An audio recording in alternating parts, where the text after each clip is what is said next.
الجلسة الثالثة وهي طرق الحفاظ على التغذية والوزن، وطبعا من مراكش، من مدينة مراكش وبالأخص من فندق فور سيزن، هناك بعض الفرسان والمختصين في هذه الأمور، أمور التغذية والحفاظ على الوزن، سوف يناقشون مع المتواجدين اليوم والجمهور هذا حوار. فخلونا نتابع الجلسة الثالثة من مؤتمر العالمي للخيول العربية الأصيلة من مدينة مراكش. Here you go, Thompson.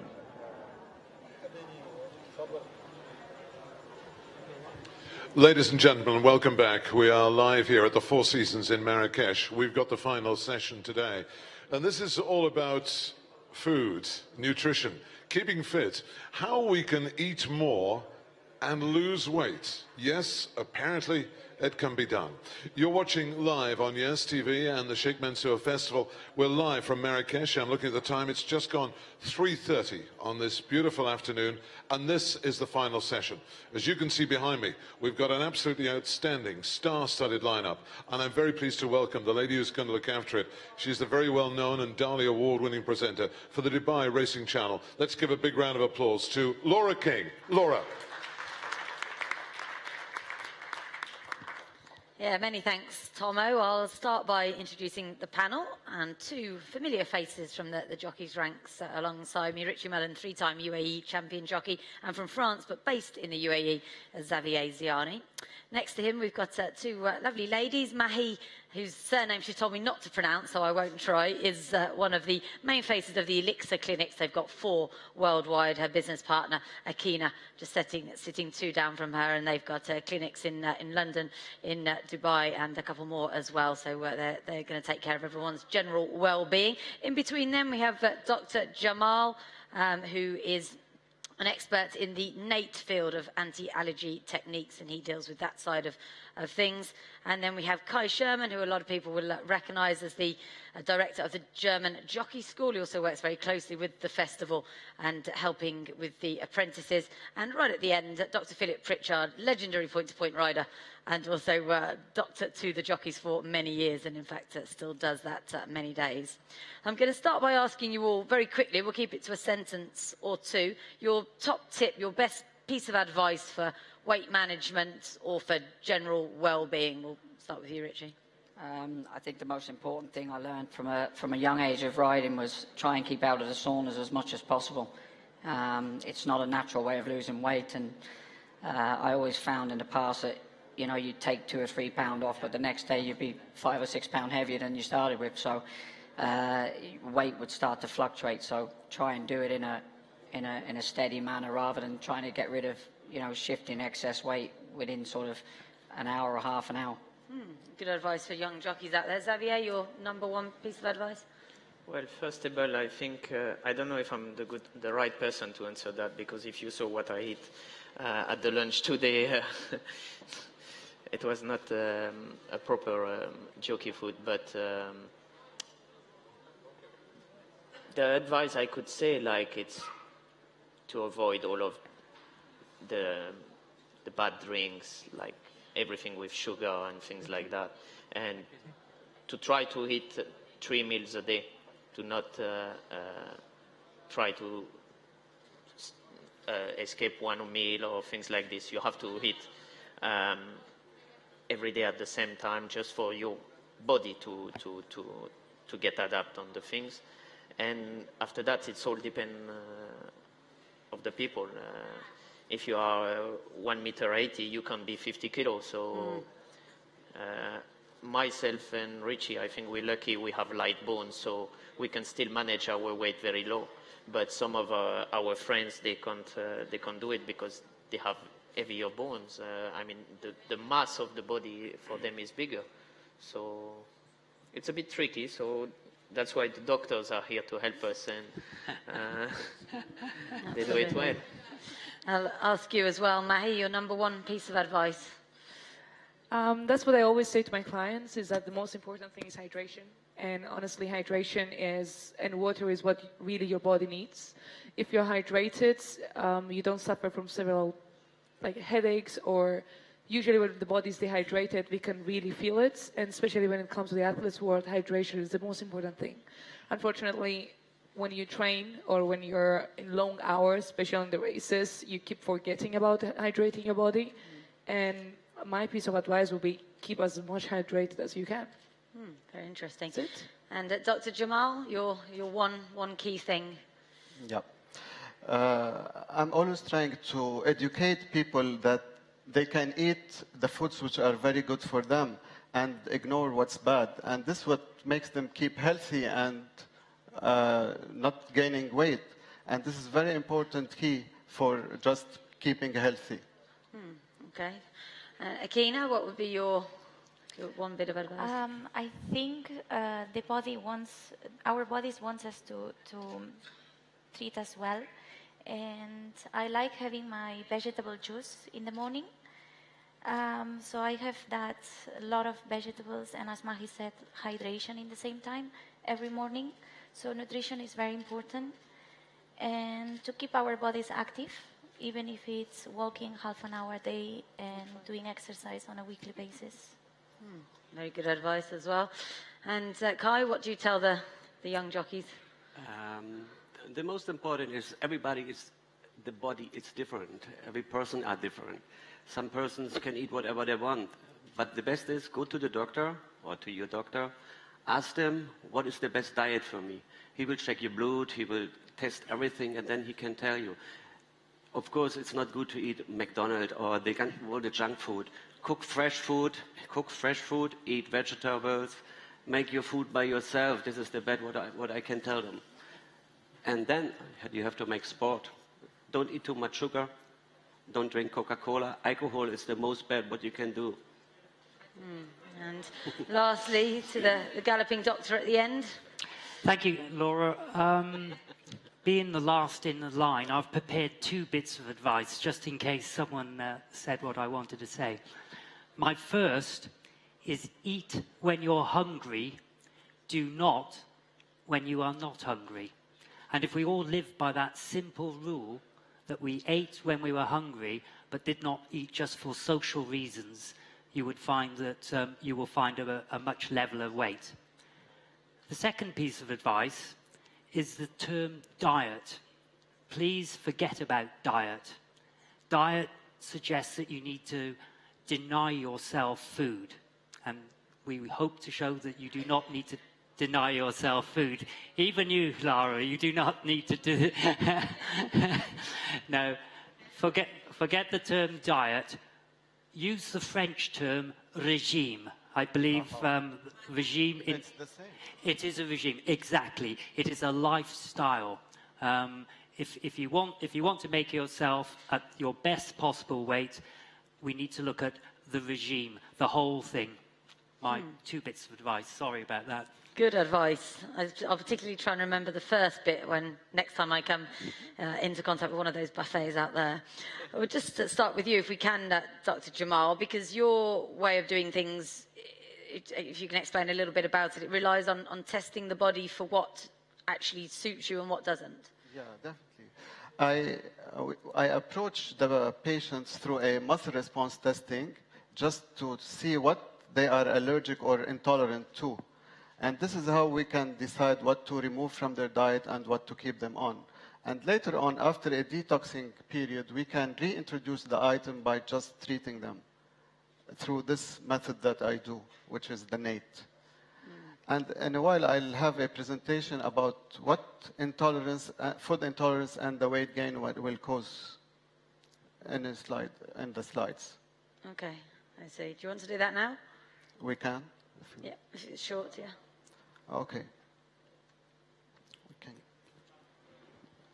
So it's all about food intolerance and the weight gain. Food intolerance and the weight gain, it's ongoing research suggests that how well our metabolism functions is the key factor in weight loss or gain. And some of the foods that are most likely to trigger an intolerance are known to disrupt our metabolism. How we define food intolerance, it's an umbrella term that refers to any physiological response to a food item or items that doesn't cause an antigen-antibody reaction. How do they present? It's first we have the bloating and the fluid retention. It's all the offending foods will increase the capillary permeability, leading to excess water flow into the cells. And this is what causes retention and weight increase. Another symptom would be the craving. And it's well known that we always crave the foods that we cannot tolerate. And that's what we always need to have. And the third, it's due to the chemical reactions that our diets now, they include a lot of chemicals and food additives and colorings and refined sugars. And this is due to the need of the populations for the high, because of the mass production of products. How can we reach a diagnosis? We have different ways to diagnose such intolerant foods. We have first a blood test that is now well known and it's done all over. There is another way, which is a bioenergetic stress test. It's by taking different readings from various acupuncture points of very low electrical vibrations in the body. And the third, it's what I do. It's the kinesiology testing. It's a use of the muscle testing to identify the imbalances in the body. And the kinesiologists use the muscle feedback as a stress monitor to identify the imbalances in the energy system.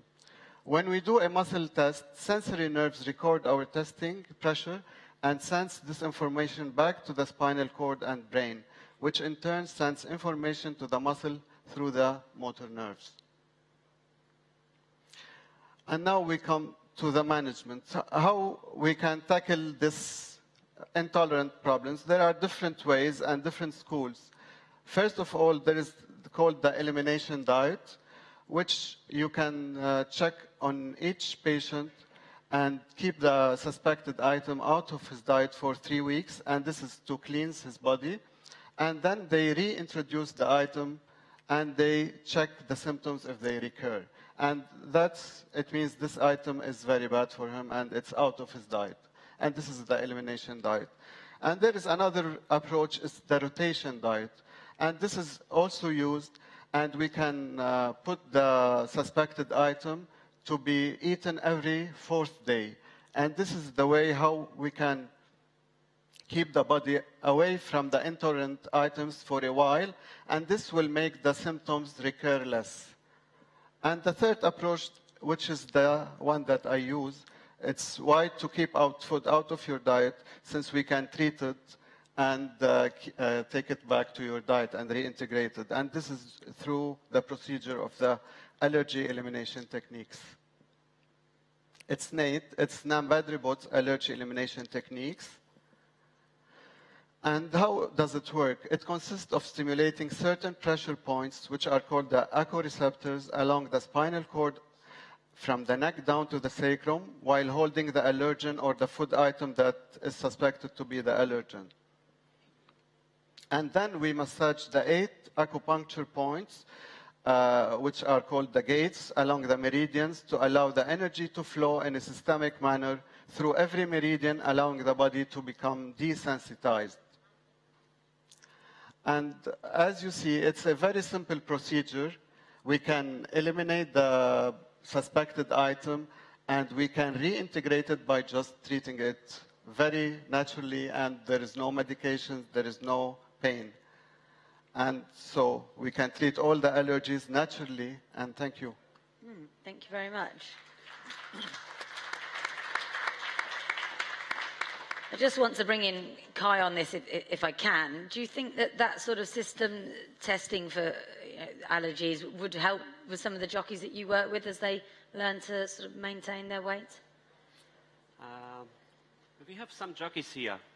Can you stand up, please? Esther. So if you look at them, they have no fat on the body. I think Esther have 54 kilo. You can come in front, please. Where are the other jockeys? I have seen more of them. Where's the boy from Morocco? Come here. And the two jockeys too. Here are the girls. So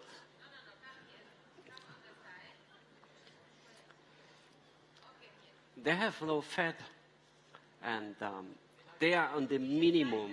They are already on the minimum. So it's not a matter of what I mean if they is, have fat or not. No, It's no. just to treat their bad items. Foods can cause bloating. It causes other symptoms, not only fat. This what I will say is the minimum weight on the racetrack are between 50, 49, 50 kilos. Yeah. All of the jockeys, not on you. Okay, for the amateur jockeys it's different. For the professional, for the apprentice rider, the minimum weight is 50, 51 kilos. So if you look at them, they can make the best diet. They will not lose nothing anymore because they have nothing. Some of them have minimum can lose 1 or 2 kilos. They are too tall, or they have muscles, and muscles is what you cannot lose. Yeah, we don't need to lose the muscles. We just get rid of the bad things in the body, which can be the water retention they have. Yani, everything which has refined sugar or it's bad for the body, it will cause excess water retention, and this is what makes them to add weight. It's not mean it has to be fat. I know some of them, of the girls, I know exactly, they will be very happy to lose 1 or 2 kilo more, but yeah, they have to come to you. But maybe in November. That's why we need to do the testing, and just to see if they have.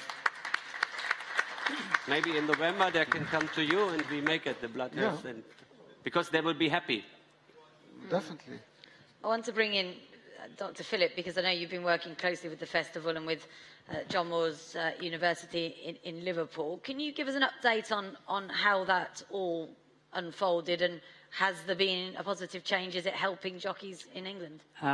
Thank you, Laura, for the opportunity. On behalf of John Moores Liverpool University, I'm here to thank His Highness Sheikh Mansoor bin Zayed Al Nahyan and the World Arabian Horse Racing Conference for all their help over the last 3 years. It has been truly beyond my belief, and how much a change that your work has meant, especially to the UK jockeys.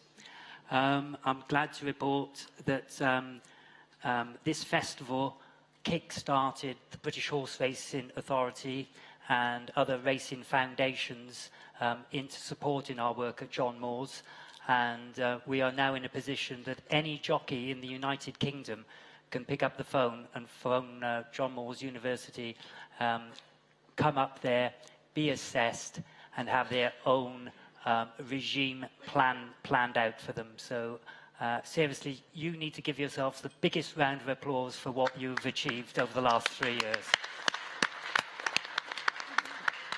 Superb. Go on. Sorry, just following on from what Kai and Dr. Jamil says, I think they're discussing two different issues, in all honesty. Certainly the work we did at Liverpool John Moores showed that jockeys are carrying too much fat. We've had it presented. Jockeys were measuring 12 to 14% body fat. The vast majority of athletes performing on any stage would think that 7 and 8% would be the optimum range. So there is this definite proof that jockeys are carrying more fat than they need to. Dr. Jamil's work is how we can try and help them eliminate the foods that may be upsetting them. And although I'm a scientist and I understand part of what Dr. Jamil does, I always like... Jamal. That's right. Just to expand it a little bit, our bodies have developed over 10,000 years. For 10,000 years, our bodies have been developing to live on the food that we presented to it. In the last 100 years, I'm sure Dr. Jamil said, we are presenting our bodies with foods that we have not genetically been made to accept. And anything that can help us eliminate those foods that are acting as toxins to us, I fully support.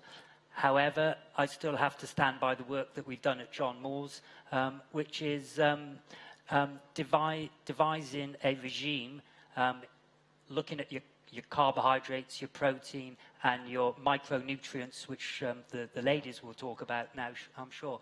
I know that with the correct advice for the individual jockey, we can get these jockeys from 12% down to 8%, and they will be eating 5 and 6 times a day. That sounds good to me. On that subject of, there's now so much more education out there, what we should be eating, what we shouldn't be. I just want to ask Xavier and Richard, there's been a lot of talk, particularly in the UK, jockeys tweeting pictures of awful food in weighing rooms, and how can you keep yourselves healthy? If you're on the road, you might be riding 2 meetings a day, and that's all you've got. Is it getting better, do you think?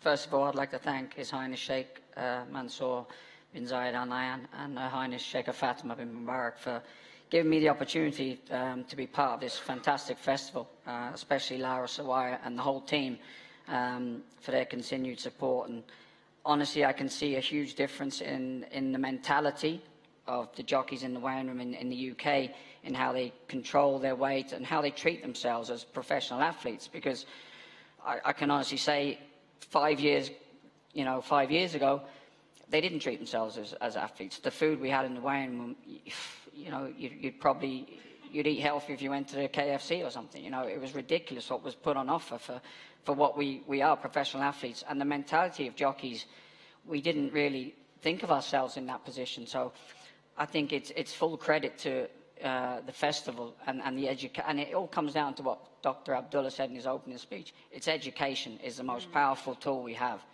And, with this festival and the conferences that we can speak to, the doctors and we can advise the younger generation, because at the end of the day, it's the younger generation that are the future of racing, So if we can give any small advice we can, I think it's critical for how jockeys maintain themselves. The one thing I really would like to sort of see cut out in the UK is this epidemic, and I call it an epidemic because there's more than I would say 40% of the weighing room doing it, and it's called flipping. And I hate the word flipping because it just glamorizes the fact that it is basically bulimia, and this has to be cut out. And I think with the support of John Moore's and for me, not only physically it isn't good for you, to be doing this, to eat as much as you can and then make yourself sick, but I think mentally is more, you see more scars on jockeys, and we've seen in the last few weeks and months that jockeys have come out and it's been, they're suffering from depression. I think this is all down to the fact that, they're not treating their bodies, in the correct way. And that's one thing I think with obviously with the festival and with the support, obviously the doctors will be able to elaborate more on how the side effects of that. But that's one thing I think that really needs to be cut out. I can vouch for it happening in the UK.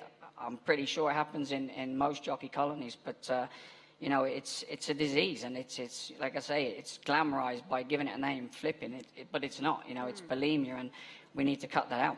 Wow, 40% is a big number. Is that something you've encountered as well, Xavier? Well, I don't think there is much more I can say. I think Richie said the best things.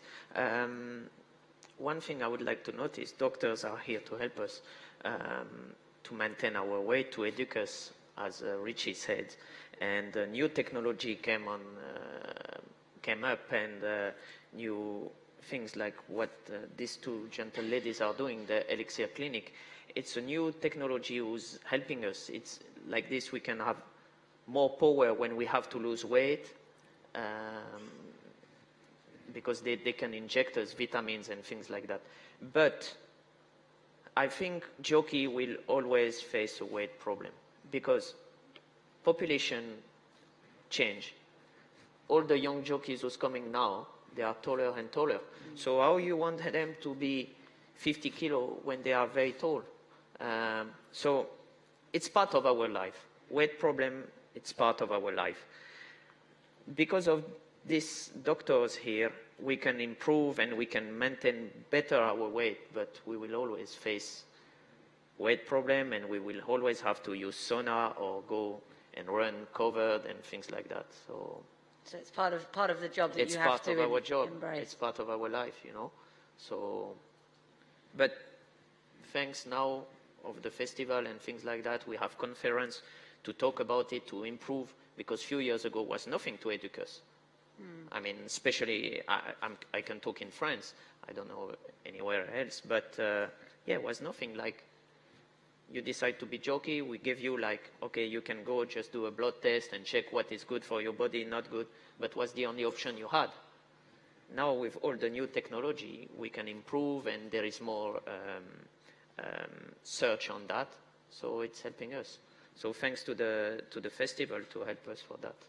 I just want to bring in Dr. Philip again, if I can. I know you're very keen to, without going too far off topic, to just touch on the next stage that you feel, something that Richie mentioned, is mental health as well, which is obviously connected to regime, lifestyle, diet. If you're hungry, if you're making yourself sick, you're not going to be feeling too happy. Thank you for the opportunity, Laura. When we did our initial research at John Moores University, the jockeys that were involved with the study, I also involved a clinical psychologist, Dr. Papagiorgio, who's world-renowned for his work. It was quite shocking that we found 75% of the jockeys on our study showed signs of clinical depression. Clinical depression, I work within the National Health Service, and they would have qualified for referral for further help. 10% of the jockeys showed signs of suicide. And as Richie has quite rightly pointed out, bulimia, flipping, making yourself sick, is a mental illness. Most of my work is with the national hunt jockeys rather than the flat jockeys. We tend not to see it in the national hunt jockeys, but I don't think Richard is far out from his figures. I can't prove it, but I do go into the flat weigh-in rooms, and that is very, very sad. I would slightly disagree with what Xavier says. Being a jockey does bring with it certain other pressures, but you are a professional athlete. If you treat yourself as a professional athlete, I don't believe there's a need to use the saunas and these other methods, okay? I wouldn't be doing the work I'm doing if I thought that was the case. The depression side, certainly we have had jockeys come out now, and Kieran Fallon, Graham Lee, I can use those names. They're famous jockeys in the United Kingdom, they have come out. Since I've been here, the 2 days I've been here, I've had 5 jockeys contact me from the United Kingdom. 3 of them have been depression-related illnesses. And I would certainly like the opportunity to explore that field further. Thank you. And Kai, you wanted to come in on something that was said earlier? I want to say something to Richard and Xavier. They're right. I am now 2.5 years travel with Lara. I think it's 2.5 years. Thank you, Lara. Thank you, Sheikh Mansoor, and thank you, Sheikh Fatima, to give me the chance to be with all the jockeys together. I have seen really many racetracks, and in the jockey room, they have many junk food, Coca-Cola, how is the name of this good energy drink? No? The energy drink. Everybody knows this. It's a lot of sugar inside. And no advertising, Red Bull. Red Bull, yeah. I don't want to say the name. And I also have seen many jockeys, not all of them, but many jockeys are flipping, and this is very bad. And this break your brain and make your stomach, it's not good for... So for this, it's very good. We have the doctors here that will help them. It's too bad we could not help all the jockeys around the world because they are not here. But I'm so happy for this. The jockeys, they are with us. They get help. That's a very important topic. I just want to bring in Akina and also Mahi. How can your treatments that you offer sort of supplement a healthy diet, or indeed does it sort of ensure that people are getting absolutely everything they need if there are areas of their diet that's lacking? So what we do is slightly different from what you will, I think, most of you be thinking. What we do in the clinic is that we do IV infusions, so intravenous nutrients. Now, some of you might already know about it, some of you might, it'd be the first time you're hearing about it, and to be very honest, if it's the first time, it might scare you a bit, but this is why we're here, and this is why we really want to talk about it. What we do at Elixir, and what we've been doing during the last 4 years approximately, it's to deliver intravenously nutrients. When I say IV, I mean directly in your vein. The reason for doing the IV treatments in the clinic and not oral supplements is because with oral supplementation, you only absorb 20 to 25% if you're lucky, whereas in the IV infusions, you absorb 100%.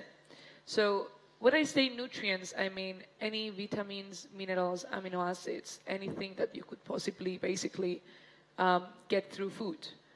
The reason we prepare to do it intravenously, and we choose to do it intravenously, and there is some cases that we suggest, especially in athletes, to do it intravenously, is because, one, the diet is very poor. B, some people, they might have problems with absorption, or like we discussed earlier with bloating, or they cannot even digest several foods. And unfortunately, by not eating everything, you don't absorb everything that you necessarily need. And this is where we come. So the procedure that we use is absolutely safe. This has been going on for many years. It's not something that we discovered. It's something that we introduced, though, in the UK market and the UAE market.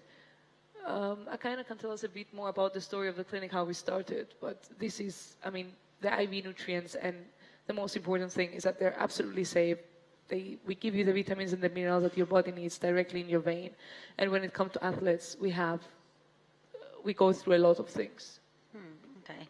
And Akina, it's something that you would recommend for professional athletes, jockeys, football players. Do you see a lot of sports people?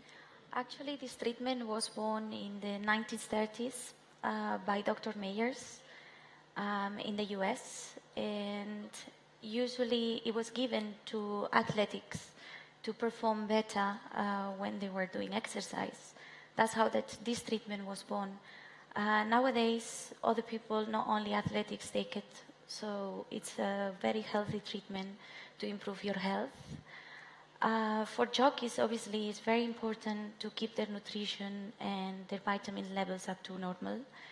And one of our IVs, our Fitness Vita Drip, would be very good for them. It has the main ingredients, vitamin B12, which is very good for the nervous system and to give energy. It has the B complex and selenium, zinc. Zinc is very good as well for bones, for general nutrition and immunity, as well as the vitamin C. Vitamin C is very good for anti-aging, for detox, and also very good for immunity. We give a lot of, for losing weight, the L-carnitine, for example, we give a lot of amino acids, which help burning fat, because when you burn fat, you also have energy, so that's a double benefit. So you have energy and burn fat in the same time. And we give a lot of amino acids, vitamins, minerals, fatty acids. Obviously, we see our client, we see what needs they have, and we find out what their needs are. And the doctor goes through full medical examination. And after that, we advise them to have certain vitamins or others. Okay, thank you. I want to change topic slightly refocus on jockeys, in particular female jockeys. I'm sure a lot of people will be aware that recently they introduced in France a weight allowance for female jockeys, in that they get to obviously have less weight. The horses that they're riding carry less weight. It's to help female jockeys. They're perceived to not be as well. I think Dr. Philip can probably tell us we women are not as strong as men. I just want to get by show of hands, who's in favour of female jockeys having the weight allowance and who isn't? What does everyone think?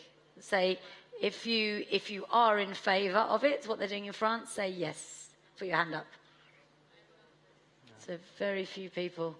In favour, that's interesting. And what about the panel? You're in favour? Well, no, I'd like to come in on this. I think if you ask the majority of female jockeys in the UK, they're absolutely appalled. Yes, women are weaker, okay? However, as I've always advocated, the thing that, and, well, Lara, we just have to look at performances from a physical point of view. However, the important thing, Lara, the important thing is women can make horses race and run as fast as men, because I wouldn't go that far, Laura. I would say us men ought to have a £3 claim now. Then I think women. We heard Julie Crone, and we've had other jockeys on this panel that have ridden 7,000 winners, and they have said what makes horses go faster is balance, timing, and rhythm. Balance, timing, and rhythm. And women have that in spades, certainly the ones I know. And I think that giving ladies a £5 or 2.5 kilo weight allowance is a retrograde step, and I'm serious about that. I think that is the French authority will regret it, I believe. Yeah, definitely. Okay, very interesting. Richie? No, I completely agree. I put it, for instance, one of our ambassadors, Julie Crone, has ridden however many thousands of winners. For instance, Michelle Payne won the Melbourne Cup. I wouldn't want to go into a race with them where they're getting a £5 pull off me, you know, on a level playing field. For instance, you know, look at now in the UK, Josephine Gordon was champion apprentice last season. She's now riding for Godolphin, for all the Sheikhs and for all the top stables. Now, I think Chantel as well, absolutely. She's another one that, you know, for instance, if myself and Xavier were in a race and the 4 of those women came along and they're claiming 5, I'd object. I think it would be, I can see how they'd be insulted because, you know, they've got where they are through hard work and dedication. And you can argue the fact men are stronger than women. For me, you need the horse to start with. If the horse is good enough, whether it's man, woman, they'll win.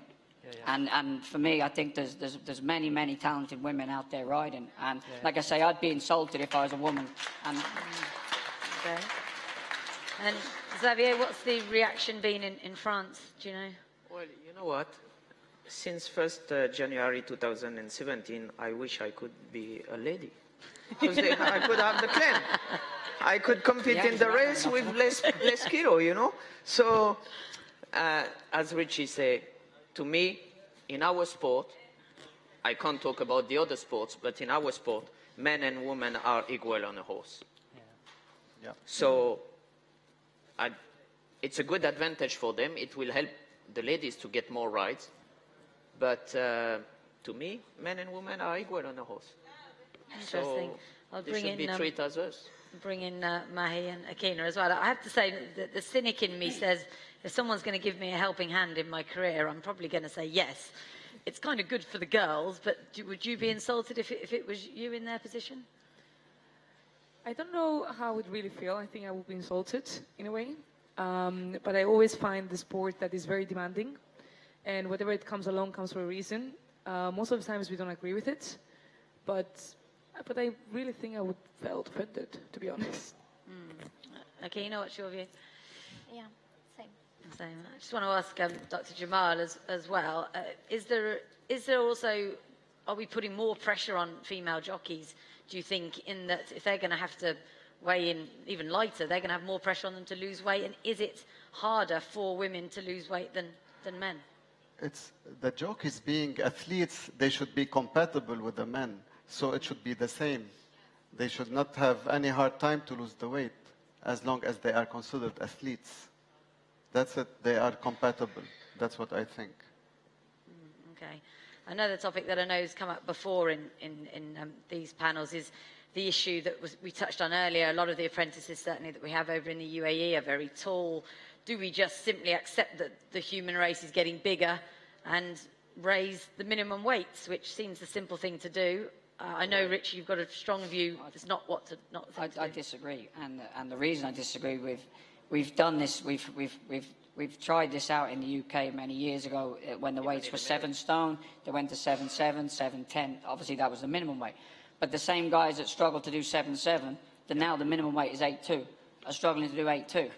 It's just the fact that, and I go back to, it's mainly the senior riders, in fact, that it's quite a lazy mentality they have. And if, for instance, they think all of a sudden, okay, so if the guys that would be riding now at 8 stone 2 might be struggling to get that initial £2 off. If you raise the weight to 8.5, I will guarantee you 99.9% of those guys will be struggling to do 8 stone 5. And it's just the mentality of them, oh, I've got a bit extra. I can eat a little bit more. And, you know, it's not the answer. I know, obviously, there are issues, and obviously, you know, the genetics of people now coming through are different to what they were, but I don't think it's the right answer, personally, and I think Dr. Pritchard would know a little bit more on that, and he would have seen it in the UK, and I'm pretty sure he could back me up on that, the issue will be when you raise the weight, the same issue you're going to have for that. And, you know, I'm probably being selfish because as jockeys, most of us are selfish anyway, and I'm pretty comfortable with my weight, but you know, it wasn't. It's you know, I've got to a stage where I know my routine. You know, I can maintain my weight. I know in advance if I've got light, I'll accept the ride, and I know I'll do that. But you know, if you can't do the weight, don't accept the ride. There are many jockeys around that will ride at a weight that's, you know, suitable for them. I mean, do we also have to perhaps be a bit brutal and say, if you're 5'10", if you're a stocky guy, find a different job? Thank you, Richard. I fully endorse everything you say. If you just raise the weights, the same jockeys will just eat a little bit more. The key to this is education, and as you've already mentioned, if we educate the jockeys how to maintain, and that is the important thing, is them maintaining a weight, not trying to dip down and do their minimum weight, it's maintaining a weight. Then, and only then, can we consider thinking about actually raising the weights. We are genetically getting bigger, and it may be a self-selective process that some of the European people are not going to be able to ride racehorses. It's a great shame that the French Gallo, the doctor from France Gallo, is not here, because certainly I know in France, when you come into to racing as a jockey, your body profile is taken, and France will stipulate your minimum weight and give you every help and guidance to maintain that. So that would hopefully help stop people bouncing up and down. As far as raising the weights, the important question is, are the trainers going to accept it? And I've touched on this before. Some of the trainers would be arguing that increasing the weight may damage the horses. I would like to say that the thing that damages horses is speed. And the way we reduce speed is actually put more weight on the horses. So, yes, I can understand 2-year-olds and babies may not want to be carrying too much more weight. But as far as horse injury and horse welfare, putting more weight on them doesn't necessarily mean damaging them more. In fact, it may be the exact opposite. But I fully endorse what Richie says. If you just raise the weights without education, you've lost the plot. It's not right. So do you think that maybe some apprentices that are already struggling, it's a case of... I think certainly the BHA are looking into this as well now, that we will weigh them, measure their body fat, and say, this is the minimum weight that you will achieve for the rest of your days. And if that means that they're going to leave the sport, then that may be better for them in the long in the future. So it's a little bit about being honest. Just to cut in on what Dr. Pritchard said there with maintaining. I know with the ERA, when you take out your license with ERA, you have to stipulate what weight you can ride at, and that's your minimum. Now, you aren't able to accept a ride over that weight. So that's something that needs to be done probably across the board in most jurisdictions, and you would cut out, you know, and then that's entirely up to the jockey of what maybe he can do 52. He might put 54 down on his license. So then, you know, he's more comfortable at that. But I think it ultimately comes down to the jockey and their mentality. You know, it's something that will always be very hard to police. But like I say, it all comes down to education. And you know, you're not going to change senior jockeys' minds now. You're not going to change. They've been doing it for years, and they're used to that. But it's, like I say, it's up to us, and with the help of the festival, and you know, if I can give any sort of, you know, help to the younger riders, it would be maintaining that weight and looking after their body, because the longevity of a jockey isn't, it can be short, it can be long, and it depends on how you look after yourself, not only physically but mentally. And like I say, it's up to them to, you know, and it's down to that younger generation now as to how we bring them through, because like I say, they are the future of racing. Xavier? Well, the other thing is jockey life is a battle every day. First of all, to lose weight. Second, it's to get the rides. So whenever you can have a ride, like for example, you can ride a horse, someone calling me, Xavier, can you ride this horse at 53 tomorrow? He's having a good chance. And of course, all of us wants to win. It's very hard for me to say no if I cannot do the weight. I will try, I will push myself, and it's what all the jockeys doing. They try to push themselves to do the weight to get the rides. So, and that's how accident happens at the same time. So that's why it's, as Richie said, it's a matter of education and see, I don't know if they should do rules for that. Let's say, like, guys, according to your size and your body mass and whatever, you can ride to this weight. You cannot do this. But at the moment, when all the jockeys wants to ride and wants to ride the winners, so they are pushing hard to do the weight, even if they are under their own weight. But I don't know how we can change the mentality for that. I think it's going to be difficult. I don't know what you think, Richie. But it'd be interesting to see what the trainers feel of whether they would want the jockey losing weight and getting down two pound below their riding weight, or putting 2 pound over the weight. You know, how they feel if your jockey's going out and basically can't even speak. And you know, listen, I've done it, and in my younger days, I've gone out there and, you know, I've done it the hard way. And you go out to the paddock, you can't speak. Your mouth is dry. You're trying to get saliva in your mouth to speak to the trainers, and they've entrusted you with the owners, and it all comes down to the same thing. The breeders, they've bred this horse, and they've brought it through to then the owner, to the trainer, and you're the last piece in the cog, and they've entrusted you with this beautiful animal that they want to go and win, and you're going out there and you can't even speak because you're dehydrated and you're not in a fit state physically and mentally. So, I mean, it'd be interesting to see how the trainers feel. Do they want a jockey to would they rather a jockey put overweight, or rather a jockey come out there that physically isn't able to control the animal? Very, very good point. Is it changing, do you think, Dr. Pritchard? Are we getting away from jockeys going into the parade ring, like Richie says, can't speak, feeling weak? Is it getting better? I'm not convinced as yet. The important thing that Richie and Xavier just pointed out there, owners spend an awful lot of money with their trainers to prepare these horses to go onto the track. But sadly, owners and trainers don't really take jockey welfare into consideration.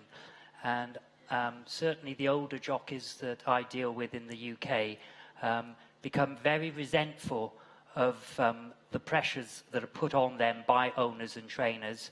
And I think we're talking about education of apprentices, yes, but equally I think we need to look at educating the owners and the trainers as to what the jockeys' needs and welfare aspects are. Very interesting. And we talked a little bit about how we can sort of educate the younger jockeys coming through. What do you do with the jockeys you work with, Kai, to sort of help them realise that it's not okay now to be throwing up and things like that, and starving yourself? As you know, I made myself slightly unpopular with the jockey population. I've looked after them for now 30 years, and I came up with the term unfit, fat and fragile. And seriously, jockeys were unfit, they were fat and fragile mentally.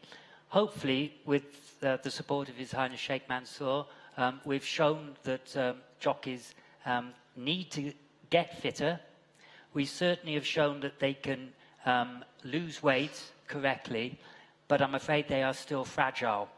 And the fragility, interestingly, we don't see in the amateurs or the apprentices. It's more in the older professional jockeys when the pressures of racing really come to the fore. As an apprentice and a conditional, as Xavier said, you're just looking to get on the horses. You're looking to get on the horses, and that is the pressure that you're under. When you're a professional, it's delivering the results. And we've had this discussion before. The contribution that a jockey makes to the final placing of a horse is pretty small. And no other professional sportsman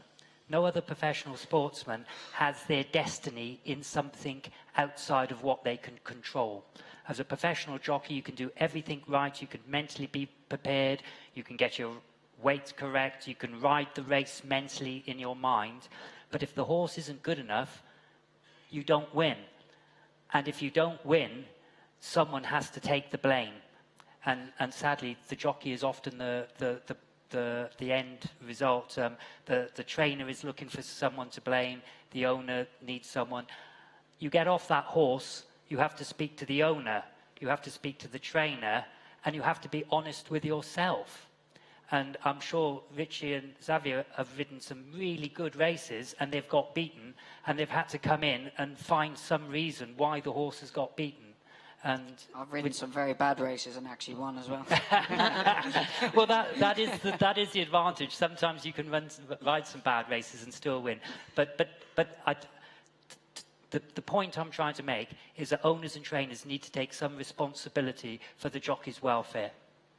Thank you. Thanks for us. Yeah. So therefore, it's about perhaps educating trainers as to what jockeys go through on a daily basis. Perhaps that's something that perhaps is a discussion for another day. Just want to touch briefly on the role of exercise into this, and I'll bring in Kai if I can. Kai, your young jockeys, what are they doing sort of on a daily basis? I know you would do a lot of strength and conditioning work with them, but do they run, do they swim, do they cycle? Is there a lot of cross training that they do to help them with their fitness and with their weight management? When we have the course in Germany, of course they have to ride 6 lot. After that we make sport as high as running, swimming, and we have the exercise, the electric horse and the simulators where we go on. And this is the most important to do it. It's more I cannot do with them. Of course, you can go in the fitness center, but this is also a little bit dangerous. If they make too much in the fitness center, they will get more weight because of the muscles. That was another thing I was going to ask about. I know we always like to say that muscle weighs more than fat. Is that clinically the case? Dr. George Wilson strongly pointed out that a pound of muscle is exactly the same as a pound of fat. Just one thing, this fear of jockeys putting on weight by doing weight training. Everyone knows Mo Farah, the 10,000, 5,000 meter champion. There's not much fat on him. Mo Farah does 3 weight sessions a week. So if you do the weight and you do the work in the gym correctly for your sport, there is no need to put weight on.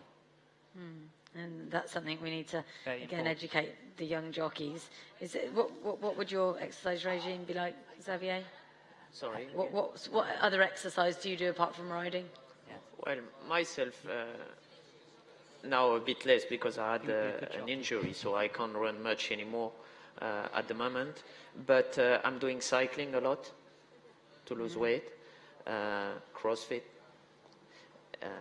And that's all. I'm still lucky. I don't have much problem with my weight, but I know it's a big deal for some of the jockeys. You know, like I said that also in the previous conference.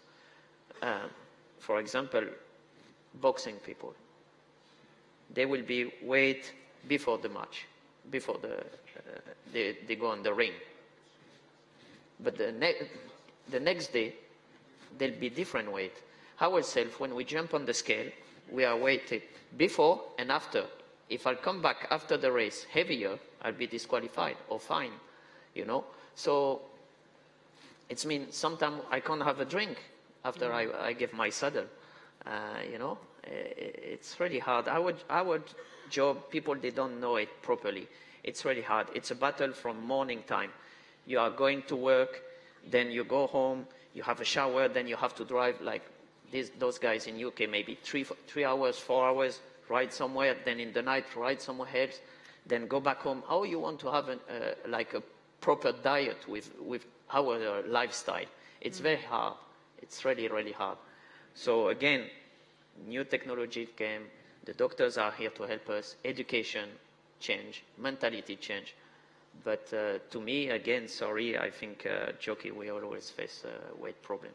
And that leads us on again to the possible mental health sides of things. You know, like, because, which is normal, trainers asking us more and more, so we are taking more risk. Anytime we jump on a horse, we risk our life. In the past 6 months, you could see our colleagues who are on the side. Freddie Tillicki, sorry for him, who had a bad accident. George Baker, recently Gaetan Faucon. They are good jockeys and they are on the side now for certain time or forever. Because we are taking risk, we have to squeeze ourselves to rides, and so it's not an easy life at all. But worth it? Yes, because it's a passion. We don't do it for money. Of course, we want money. We want to win. No, come on. You can't ride. No, sorry. You can't ride a horse if you don't have the passion. I'm sorry. We love to win before money. Listen, it's a passion that we have. Yes. And as a jockey, you have to be selfish. Money, of course. Come on, I have to live. I have to. But you're right. You are right. You can't ride horses if you don't have this passion. You can't jump from the starting gate and race against the other guys if you don't have this passion. I challenge every one of you who never ride a horse, jump on a horse and go 60 kilometers an hour between 16 jockeys. Believe me, it's not easy if you don't have the passion. Even endurance. No, even endurance. Easy way to make a living. No, come on, it's not easy. Those guys has to be fit as well, and it's not easy for them. Not everybody can go and do 120 or 160 kilometers with a horse in the middle of the desert or anywhere. That's easy. It's not easy at all.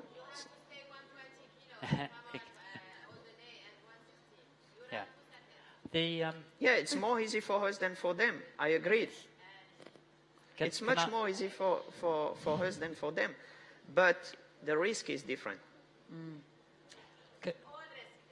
Yeah.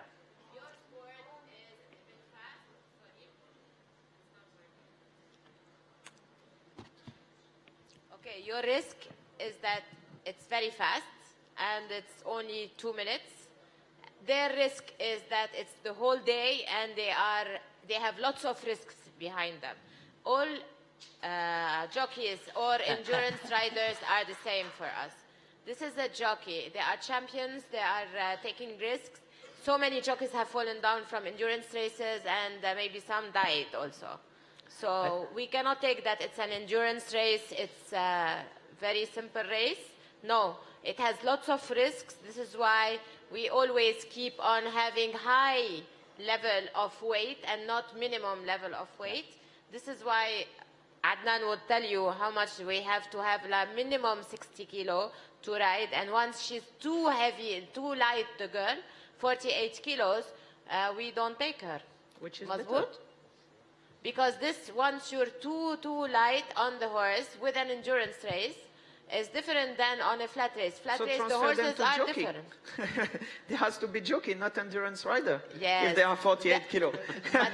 I'm with you. 48 kilos need to be there, but they're scared of this 2 minutes that is too fast. It is. That's the thing. It is. Maybe most of them now are doing flat racing on the endurance race once we have finished the race, and you can see them in the finish. You've seen so many. They're doing flat racing now, and they're not doing endurance racing anymore. So, but all the risk is there. This is why endurance riders for us and flat racing jockeys are the same. It's safety of the jockeys. Here we're talking about the weight. Yes, the weight is a problem, especially with ladies. Maybe a man can do sports and many things to do, lots of options he can do in his life to reduce his weight. But the ladies always, you know, once she starts getting older, she would be facing lots of fat problems, and maybe she does not eat all the day. It's not doesn't mean that she's eating all the day, but she gains these fats in different areas of her body. This is why our personal opinion is just that ladies and men, they need to look after their, they might take breakfast and eat one meal in the day other than eating 5 times a day. Because trust me, doctor, when you eat 5 times a day, you will get weight. Well, You have to I'd like the opportunity to respond, Lara. It depends what you eat. Okay, but we beg to differ. Just one. Can I pick up on a very important point? I see some very experienced former jockeys in the audience, in Pat Buckley and Bill Smith here, and I'm sure they will agree. There is no other drug like riding racehorses, and there will come a time in your career when the risks start to outweigh the thrills of the drug. And the important thing is when that time comes, you thank the sport and you walk away. The problem I see quite often now with the professional jockeys is they've stopped loving the sport and they are having to do it financially. And because to me, there is no much option for the jockeys. When you stop to be jockey, what you can do? No, you know what I mean. Said, so yes. That's why probably most of us do go on a little bit, keep going, a little keep bit going. longer, and then you start to see the risks and the dangers, and you see the complications. I think Bill would like to come in on that. Can I go for a word? I would like just to draw to your attention. I'm talking to you, Dr. Richard. You have spoken about the jockey welfare and the horse welfare, and I do think that they are intimately related, because the safety of one depends on the safety of the other. We do know that they have to go for a certain weight because they are riding young horses, and those horses are not fit yet to carry bigger weight. Why we just don't propose that we should use and race horses a bit older so they can carry a little bit of heavier weight, so we can allow the jockeys to go on their comfortable weight and they have a brilliant career?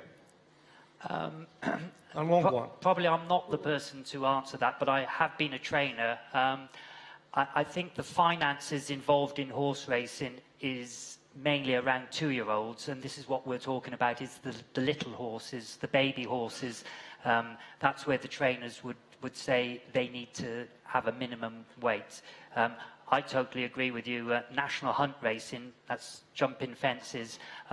We have older horses, 6, 7 and 8-year-olds, and certainly they can carry much. We see the Arabian endurance horses carrying, 60, absolutely. So I'm with you. The horses are built to carry a little bit more weight than we ask the jockeys to. Can I just say that if you're going to continue to run 3-year-old Arabians, you won't get them at 6, 7 and 8. If you start them that young, you won't see them later on. This is why I'm a strong believer that 3-year-old Arabians shouldn't be running, personally. I think they shouldn't start till they're 4, because they're not physically or mentally developed. And I think this is why, and this will come back to your point, that you will see the longevity of the racehorse purely the same as a jockey if you look after yourself and not start too young. But for me, I think that we will see a lot more of these older horses, continuing their career into their 7 and 8. If we can stop these 3-year-old races, because for me, I'm not a believer in them. That's a very, very good point. It's not only physically, like what Dr. Stefano says earlier. They can be fit physically, but mentally they're not ready. And Arab horses, they are really tricky. So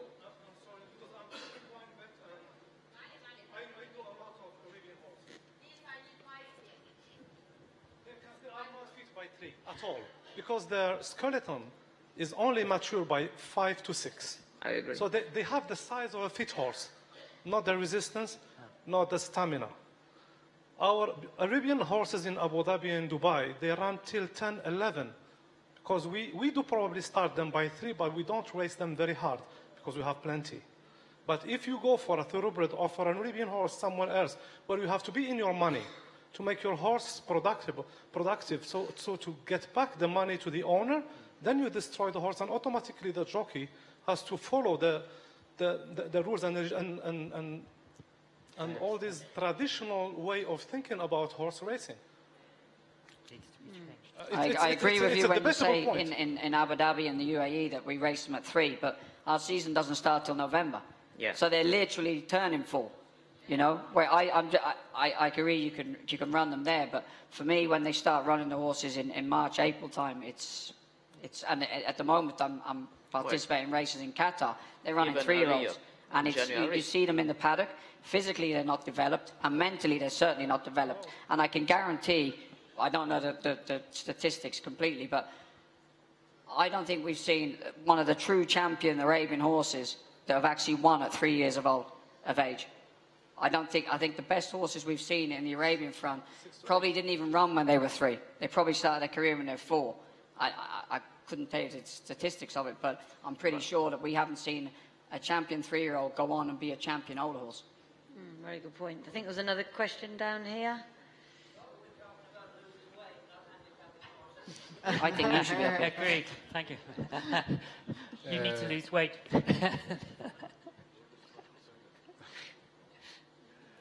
Ahmed Al-Falasi. We discussed about nutrition, Red Bull, IV, and all these things. Why we don't discuss things about physical sport for the jockeys, and about also another things, which is monitoring system, like small chip. All the jockey, they should have it. They can see, yeah, their sport and all this thing. I won't accept this jockey unless I see that chip.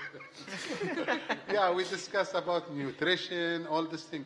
We should discuss about something physical, like physical sport, what he could do, what they could, Do you want me to answer? Go ahead.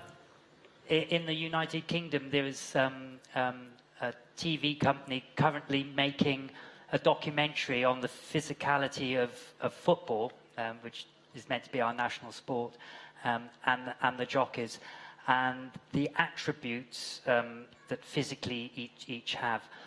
It's been incredibly difficult to actually find things that compare the two sports, and I think the jockeys have already made the point. The lifestyle and work that a jockey has to do is quite unique, even when we're talking about sports where people have to make a weight, like judo or boxing or rowing. They're weighed, and then it's 36 hours, 48 hours before they perform, okay? So it is very, very difficult to find another sport that equates to riding horses. But I am totally with you. We can definitely improve the way that jockeys look after themselves, even now and even in the UK. I think the fitness is an issue. I now see jockeys running around the racecourse before racing. Great, fantastic. What they should be doing is jogging slowly and then sprinting 100 meters, then jogging slowly and sprinting 100 meters. That simulates more of riding a race. It's happening slowly. The jockeys are getting educated, but it is a slow process. A question at the back. Yeah, good evening. I'm Alexandra, and I'm riding over 30 years races. I'm a professional, and believe me, I know that's very heavy to lose weight for the ladies. I can't agree with Dr. That the ladies and the men are the same with the nutrition or with the weight loss, because women have always a different cycles in the month or in the years after injuries, after a birth, after everything. So you can't say that you find a way to lose your weight for all your life. I see it over 30 years, yet every part of my life I have to change my diet before some years it was enough to eat a yogurt, an apple. Now, when I eat this, I can make my weight.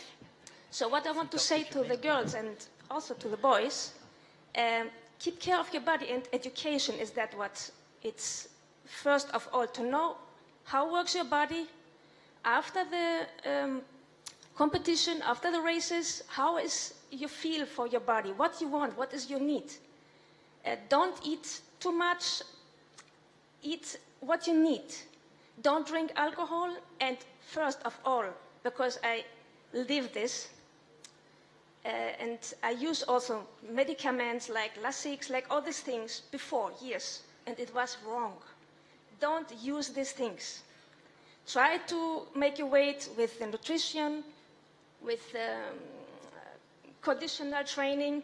Don't make too much muscles. That's what Kai say, because when you make muscles, you can lose your weight anyway. You get the muscles for your whole life. That's all. Okay. We've got another question down the front here.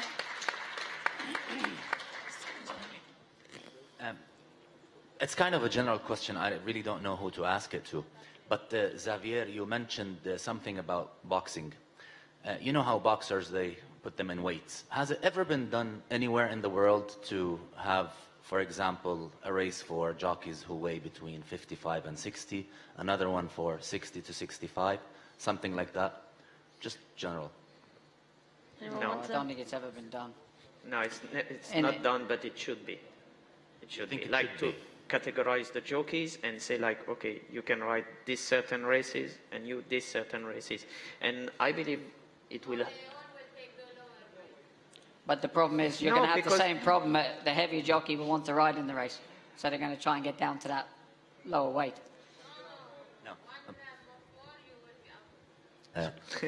What I meant is a jockey who weighs 62 kilos doesn't need to struggle to go down to 54. He can race in a race that is set for those who weigh between 60 and 65, for example. But yeah, amateurs or jump jockeys. Amateurs or jump jockeys, yeah. I think we have another question at the back. Is it Bill? Bill Smith used to be a jump jockey, used to be a lot lighter and have dark hair.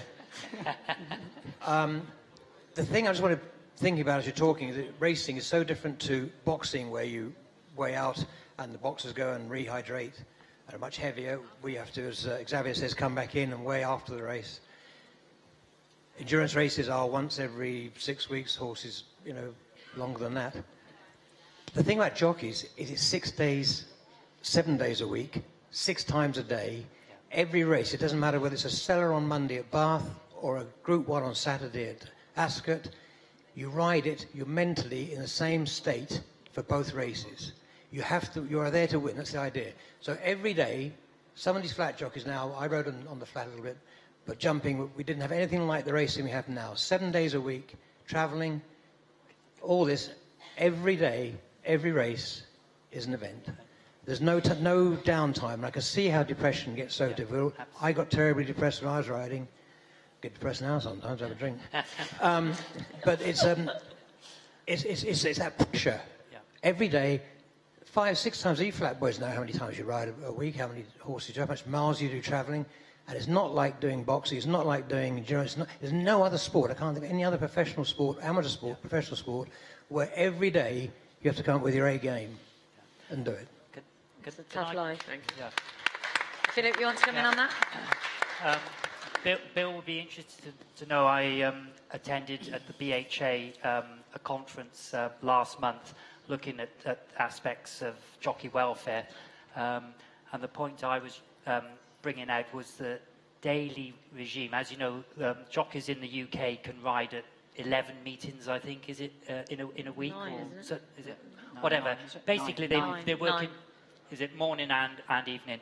And I proposed and strongly recommend that all the jockeys actually have to take a mandatory 2 or 3 days off every fortnight, because of the pressure and as you say, Bill, it's just absolutely non-stop. We all need a holiday. Jockeys don't get a holiday, and I certainly will be strongly pressing to have a few days off. Do you agree with that, jockeys, or is it... Somebody else would take the rides then, I agree. Listen, for me, I moved full-time to Dubai 5 years ago, and, you know, we race from anything from twice a week to 4 times a week. And when I go to Qatar, it could be 6 times a week. But I have that downtime where I've got, you know, maybe 1 week we've only got 2 meetings. So you need that recovery period. And like Bill said, it's not even 6 days a week now in the UK, it's 7 days a week. And like Xavier was, you know, going back to the boxers, they weigh in. As soon as they weigh in, they've done the weight, they're round the corner, probably scoffing a meal, and they're probably 10 pound heavier than when they weighed in. You can't do that as a jockey. And the demands of it, like physically, I don't think there's any sport in the world that has the physical demands of a jockey. Because you're constantly, you literally come off the race, you're straight back in the weighing room, you don't have time to sit down, you have a quick 5 minutes to look at the race card, what the next race is, you're out again. And it's just constantly. You come home from the races, you're up again in the morning, exercising 5, 6, 7, 8 horses. It's a hamster wheel. And, you know, for me, I think the longevity of my career will hopefully, touch wood, go on a lot longer since I've been in Dubai, because, you know, I have time to recover my body. And for me personally, I think in the last 5 years, I've probably ridden better than I've ever, and I feel physically better. I feel like I could go on for another 10, 20 years because of that. And I think that's the whole point. Like, I know Dr. Pritchard's saying that jockeys need to have 3 days off. You try and get that across to a jockey that, by the way, you have to take 3 days off, and I guarantee you in that 3 days they've got a nice horse running that they want to ride. And we don't want to. As you know, if, for instance, when we get banned, we're probably the worst people to live with. My wife, I think she goes on holiday if I got a suspension or anything like that, or I'm sick and you can't ride because you're watching the TV and there's horses there that you want to ride and they're winning. And, you know, luckily I don't have a cat because it probably got kicked or something like that. But, you know, this is the problem. You try and get that through to a professional jockey, sportsman, that installed in us is we are very selfish, and we're selfish to everybody around us because you have to be. You have to be this just one-dimensional, that winning is everything. You know, I'm friends with Xavier, Tiger Shea, everybody. When we're on that race course, you have no friends whatsoever. You know, and you literally are fully focused. So, like I say, fortunately in the Emirates we have that cooling off period where you have downtime, but to do it 7 days a week, you can see how the jockeys are suffering from depression, because, you know, it's constantly, whether, like Bill said, whether it's a poor race at Bath or whether it's a Group 1 on the Saturday, your mentality is exactly the same. Whether I'm riding in Sharjah or I'm riding in His Highness the President's Cup, my mentality is the same thing. I have to win. I want to win. If I don't win, I'm probably the angriest person around. So, you know, and that does build up of pressure, and it's the whole thing of it all comes back to looking after your body, treating yourself right, your recovery rate. If you don't eat the right things and don't exercise the right way, you won't recover. If you have an injury, I spoke to a physio in Cambridge one day. I went to see, and we were talking about several jockeys, and we were talking about Ryan Moore. And Ryan's a good friend of mine, and he had this injury, and he was literally back in 3 weeks, where he was diagnosed to be off for 2 months. And I said to him, I said, Kevin, how's Ryan? I mean, I know he's physically. He said, because he's so physically fitter than any other jockey, going into the injury, he's going to recover so much quicker coming out of the injury. So it's the whole thing of eating the right things, exercising, being fit. If an injury happens, we're going to recover. And like I say, for when you're racing, if it's 4 days a week, your recovery time will be so much quicker. And like I say, it all comes down to it's not just about dieting and that, but it's eating the right things. And I'm a great believer in the IVF, or the IV treatment, and fortunately enough, Lara was very kind enough to give me a go at it in Abu Dhabi, and I had it in Los Angeles. And, you know, when you're dieting, I know Dr. Pritchard doesn't like the word dieting, but when you're trying to maintain your weight, you don't get the vitamins and the nutrients that you need that a professional footballer would get, or, you know, any other sportsman would get. So I think it's a very good idea, the IV treatment. I've had it, and you know, I did feel an awful lot better. But, you know, we do tend to neglect ourselves when we're in the, you know, we're in the season and the height of the season. But like I say, it's all about, it all comes down to looking after your body. You're an athlete, and to get that mentality across, and it's very difficult to change the senior riders, but to get it through to the younger generation now, you are a professional athlete. If you drive a Ferrari, you're not going to go and fill it up with diesel and expect to drive 180 mile an hour down Sheikh Zayed Road. You know, you're not going to do it because it's not going to work. So it's all about eating the right things.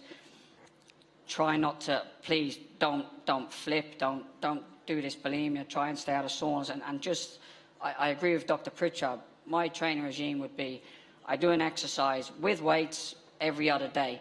In between the other days, I go for a run. And I'm a strong believer in long distance running.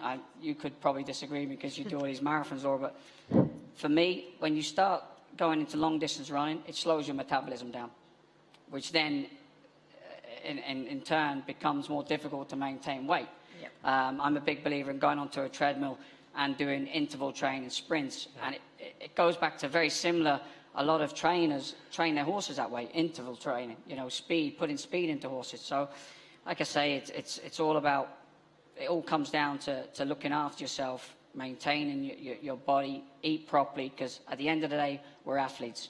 You know, we're professional athletes, and we're very privileged to do the job we do, and we're very privileged to be riding for the owners we ride for. So we have an obligation to be 110% when we get on that racehorse, and be 110% committed to the connections. We don't have a, you know, if I would feel, I'd actually want to hang up my boots if I went out to ride a horse that I was feeling 70%, because of and it all comes back from the breeders to the owners, the trainers. You have an obligation to fulfill. You've taken that ride.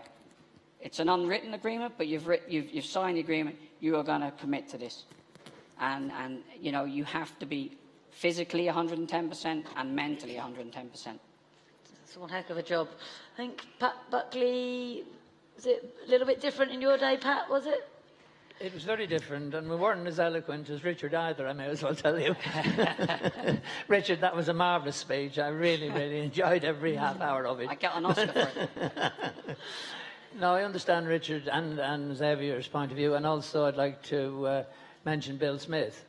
Now, for me, when I was riding, and I rode for 20 years, there was no time for physical exercise. Because I rode out 2 or 3 or 4 lots in the morning, had a quick shower, jumped in the car and drove maybe 3 hours, maybe 4 hours sometimes, rode in 5 or 6 races, possibly had maybe 1, maybe 2, and sometimes 3 falls.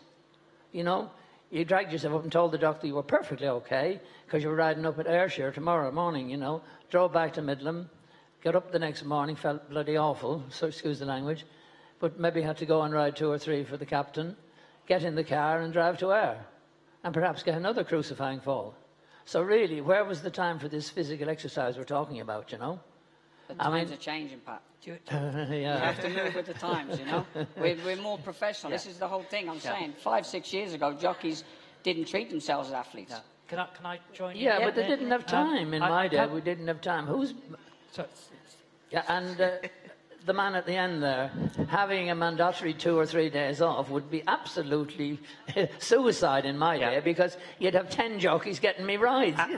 Absolutely, and I understand the concern, and as Richard has eloquently said, he's going to extend his career by 20 years, he said. He's going to extend his younger than I look. He's going to extend his career by doing that. No, honestly, let me just finish, because I'm getting very tired, because this has gone on longer than we expected. No, really, it's been very, very interesting. We did come to learn how to lose weight, but we talked all about losing weight, but we didn't learn how to do it. You'll never learn how to lose weight. I'm suggesting I will do a session Saturday morning, with Lara's permission. Anyone who wants to come and have a 1-to-1 or 1-to-20 or 1-to-200, I'm prepared to do that Saturday morning with anyone who wants to come. Can I come and watch? Thank you very much. We've got time maybe for one more question. Hi, my name's Neil Abrahams from Abu Dhabi and Elaine. Question for Rich, Xavier, and Laura, if you'd also comment as a marathon runner. we face a lot of difficulties in the jocks room knowing exactly what foods and drinks you want. And if you ask 10 different jockeys, what do you want in the jocks room, you get 10 different answers. What should we be putting in the jocks room from a catering perspective? I'll let Xavier answer that because I might go on for a bit longer than expected. What would you like to see ideally? What would help you? I believe you should not ask the advice of the jockeys. You should talk to the doctors. They know better what is good for us than what we want. Can I, again... You don't have time to eat during racing.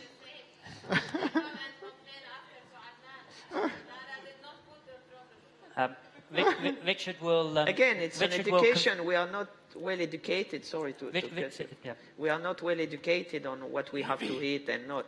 So, yeah, but can you imagine we put like what Dr. Hood has to tell us to eat, or but look, Dr. Pitchett? And no, I put it in the jockey room, and then the complaint comes to Pat Buckley, and then Pat comes to me, and Adnan comes to me. I think and we are say, a bit spoiled. Castle is not putting the proper food for the jockey.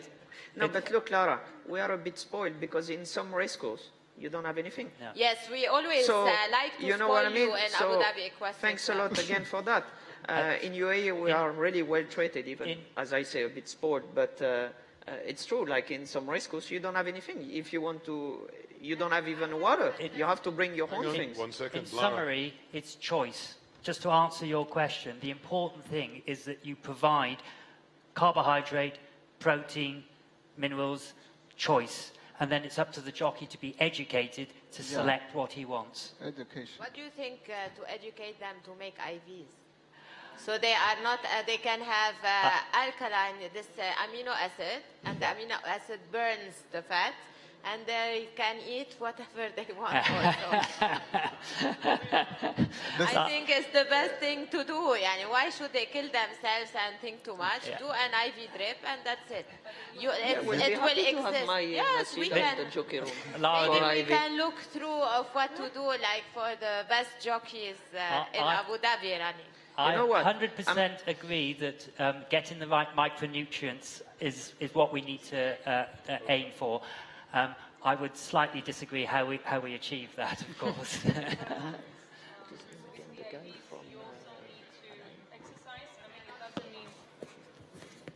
I think I would. Oh, okay. I was just saying that even with the IVs, yes, you're right, but it's not enough. And what we always say to our clients is, you come in, this is not magic. You can have the IV infusion. It's going to help you with your mood. It's going to help you with your energy levels. It's going to help you with stress levels. We will help your body inside, but from the outside, you really need to train, and you really need to eat healthy. And eating healthy, yes, is a hard task, but once you start it, and I can promise you, within a week, you will feel immediately better. So IV definitely is not enough. Yeah, definitely. Yeah, and I'm pretty sure, Neil, to answer your question, I think I have the best food for the jockeys. If you bring these two beautiful ladies to the Alliance race course, believe me, no one will complain about the food anymore. Oh, I love it. No, Laura. Sorry, not just Laura. Yeah.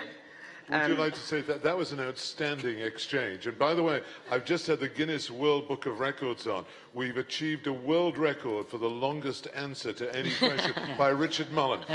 2 hours, 27 minutes without drawing breath. That was it. I'm fit though, Erica. I love it. Guys, that was absolutely outstanding. And after listening to all this, I don't know about you, I'm starving. No, just one more thing, sorry. One more, Xavier, sorry. Sorry about that. Richie and myself would like to have a word. It's today 1 year we've been promoted as a jockey ambassador of Sheikh Mansour Festival. And it was a fantastic experience. And we were very lucky. Last year we were invited in Rome, and we didn't know why we were invited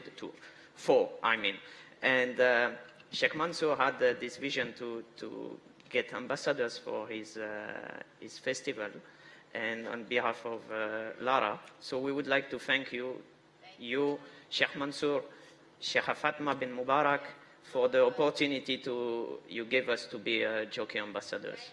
Well done, guys. Absolutely. Can we give them a big round of applause? The whole session was wonderful. Laura, outstanding. Guys, ladies, thank you very, very much indeed. That wraps it up from today. I hope you've enjoyed it. Tomorrow o'clock, 9 a.m. in the lobby.